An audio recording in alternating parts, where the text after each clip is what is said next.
Hi, and welcome to Teach Star, and today we are looking at detentions, how to run detentions, whether they're class detentions or school detentions. And this is going to be quite a simple video because detentions are designed to be simple, and if they're not simple, you're probably not doing them right. So you've set a student at detention or students detention, and they're either in your classroom or in the school hall. How do you make sure that the detention goes well? Well, first things first, make sure the students know that they have a detention, which sounds really daft for me to say, but the amount of issues I've dealt with in my kind of bigger role in the school is teachers kind of set a detention but don't make it clear to the student. And the best way of doing that is to find some system of writing it down, which most schools have, and also to contact home. And I would heavily recommend contacting home so home know they're going to be slightly later. Now, it is probably a legal requirement, I would imagine. I think you have to give 24 hours notice now. It used to be 48 hours notice. But your school will have a policy on how much notice you need to give to the parents. And always do it. Because if you don't do it, I don't think it's fair for the parents. As a parent myself, I'm not happy finding out that they had a detention last week and I didn't know anything about it. Okay, so first things first, notify parents and make sure the student knows. Right, so they come to the detention, what do? Always give them something to do. It's not ever going to go well in most schools to have students just sitting down doing nothing. And what you get them to do is kind of different from school to school. If you've got the choice, just give them a worksheet of easy questions that they can just sit there and mindly do. Maybe on your subject, or if you're doing a school detention, ask your kind of maths department or English department if there's any kind of mundane worksheets they can work through and improve their knowledge somewhat, but don't make it so difficult that they need to ask for help, because it's not an intervention, it's not there to support their learning, it's there because they've done something wrong. Now, some schools actually feel like it's a wasted opportunity, that maybe they can use it to catch up on homework. I kind of agree with that and disagree with it in the same time.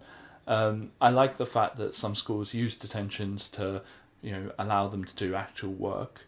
However, on the flip side of that, there's students in the library, for instance, who are there for an hour after school, optionally doing their homework, and yet these students are there doing the same thing. So it's not really a punishment because they're doing the same as those people in the library doing it optionally. So you get to some kind of moral question there. But it depends on your school. If your school say, yep, they have to do homework or whatever, just make sure they do something. The worst detentions I've seen, or tried to administer myself, is, right, sit there in silence. And they just can't. They just can't do it. They need to be doing something.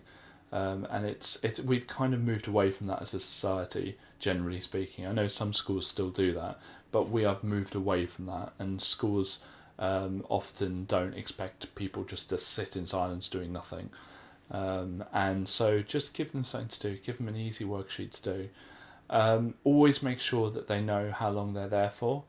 I generally don't like limiting the time for good behaviour. I don't like setting an hour detention but letting them go after half an hour because they've done the detention really well. If they're there for an hour, they're there for an hour. I would probably work the other way. Give them half an hour detention, but say if they don't do it correctly, they'll be staying there for an hour. I don't mind adding more time. I don't like taking time away. And I think once you do that once, the expectation is you always do that. And then the students argue, well, why does he get to go? I've been sitting here just as good. And they haven't, and then there's that debate there. I think if you set a half hour detention, generally speaking, they are there for half an hour. And I always, if it's my detention, if it's not a school detention, if I'm doing it and the school have a function for that, because some schools don't allow you to set detentions yourself, I always try and get it shorter rather than longer. Half an hour to me has the same effect as an hour, but they're more likely to be able to sit and do half an hour. Some of the students I've taught probably wouldn't be able to do an hour, unfortunately. And I know that sounds defeatist, but sometimes you've got to be realistic as a teacher about what your students are able to do. And if they've sat and done half an hour after school, that's me happy. And I have done 15 minutes before, and even 5 minutes before. And so, it's up to you. The shorter the better generally, because just the inconvenience of having to come up to your classroom and sit down there is normally enough of a deterrent, because the point of detention is not necessarily to punish what happened, it's to make sure it doesn't happen again. And that brings me to my last point. Always, always, always have a restorative conversation with them. Make sure that at the end of their detention, you are improving the chances of it not happening again. So sit with them and say, right, I want to talk to you about what happened. So this is what happened led to the detention. And you're doing the punishment now, so this is the last conversation we're going to have about it. And when you come in next lesson, I'm going to treat you brand new. And I'm sure we're not going to be in this situation again. Is there anything you want to say? And they normally go, no. But sometimes they'll say, oh, but, someone else, had an issue. Okay, next lesson, I'll keep an eye on that person. I'll make sure that if they're doing the same thing, or if they're doing it again next lesson, I'll pick up on them. But I did see you do it, and that's why you're here. And so always end it on a high. Always treat them nicely as well. And something that I've seen before is that a teacher has brought someone back on detention and just been shouting at them. And that's not the time to be shouting at them. When they're there on detention for you, that's the time to be calm, and that's the time to be rational and try and talk it through with them and say, right, okay, so what happened? Okay, right, so how are we going to make sure this doesn't happen again? Because I don't want you back here every day.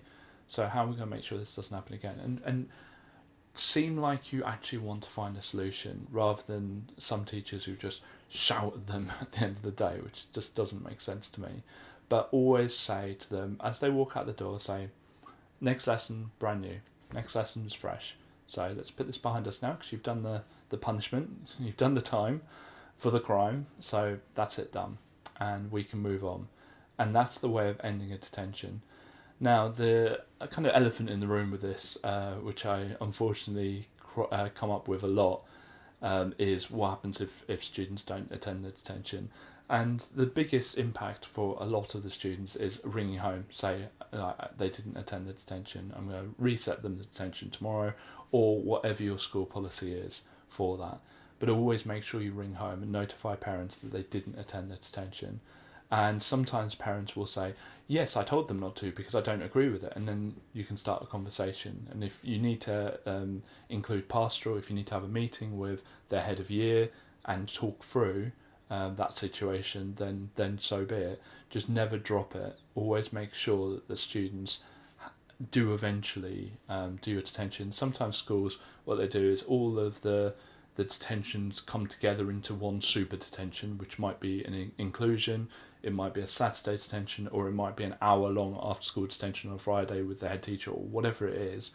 Always make sure you attend that detention, even if you're not the one running it, and have that conversation with them there and say, I'm really disappointed you didn't attend my detention, but I actually want to solve this and we'll make sure we move past this, and have that conversation.